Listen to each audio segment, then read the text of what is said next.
تو چلیں بھائی کٹر مومن مومن جی کیا کہیں گے بھائی کٹر مومن؟ جی صاحب خیریت سے ہیں آپ؟ جی موسم تو بہت سخت ہو گیا ہے. جی فرمائیے کیا کہیں گے؟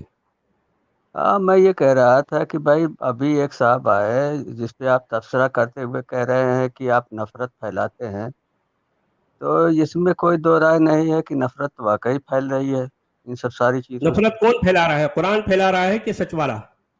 بھائی ایک بات بتائیے، قرآن مجید ہے یا ہمارے جو نبی صلی اللہ علیہ وسلم ہیں، آپ ان کے خلاف باتیں کریں گے اور لوگوں کو تکلیف پہنچائیں گے تو نفرت تو آپ پھیلا رہے ہیں. مجھے یہ بتائیے کہ میں نے قرآن کے خلاف آج تک ایک لفظ کہا تو بتاؤ. میں تو قرآن کے فیور میں ہوں. میں ہی دنیا میں وہ شخص ہوں جو مومنوں کو کہتا ہے کہ قرآن پڑھو، قرآن کو ڈائریکٹلی سمجھو. ایک اکیلا شخص ہے پوری دنیا میں جو مومنوں کو یہ ایڈوائز کر رہا ہے کہ قرآن کو ڈائریکٹلی سمجھو، انڈیپینڈنٹلی سمجھو. دنیا میں کوئی دوسرا اور بھی ہو تو بتاؤ، میرے علاوہ کون بتاتا ہے؟ بتاؤ کوئی قرآن کو سمجھنے کی تلقین کرتا ہے. آپ قرآن کا انٹرپریٹ کر رہے ہو اور قرآن جیسا ہے ویسا بتاتا ہوں نا. قرآن میں اگر نفرت کی تعلیم ہے، کراہیت کی تعلیم ہے، بغض و عناد کی تعلیم ہے اور دشمنی اور عداوت کی تعلیم ہے تو کیا میں نہیں کہوں؟ میں کیونکہ سچ والا ہوں، میرا فرض ہے کہ قرآن کیا ہے کیا نہیں ہے دنیا کو بتانا ہے. جی اگر آپ سچ بول رہے ہیں، میرا ایک سوال ہے، کیا آپ اس کا جواب دیں گے؟ اگر آپ سچ بول رہے ہیں جیسا کہ آپ کا قرآن کے حوالے سے پوچھیے، قرآن کے حوالے، قرآن میرا سبجیکٹ ہے. جیسا کہ آپ سچ بول رہے ہیں، یہ آپ کا دعویٰ ہے، تو آپ ارے ٹھیک ہے بھائی، آپ معاشرے میں فری ہو کے لوگوں کے درمیان میں گھوم کے کیا ہمت ہے اپنی اس سچائی کا اعلان کرنے کی؟ ظاہر بات ہے آپ کے جو مومن بھائی ہیں ان کے ہاتھ میں تلوار جو ہوتی ہے نا بکروں کو کاٹنے والی، ہر سال پریکٹس کر کے، لیکن پیمانہ ہے یہ، مجھے اپنی کیا پیمانہ ہے؟ پیاری ہے نا. دیکھیے ایک چیز بتائیے، ان کے بیچ میں ہے، میرا چہرے سے لے کے کیا کرنا ہے؟ سمجھو کیا کرنا ہے میرا چہرہ لے کر.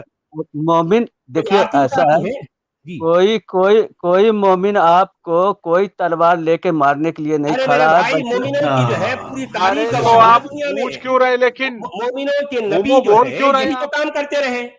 مومنوں کے نبی نے اور کیا کیا انہوں نے؟ مجھے بتاؤ.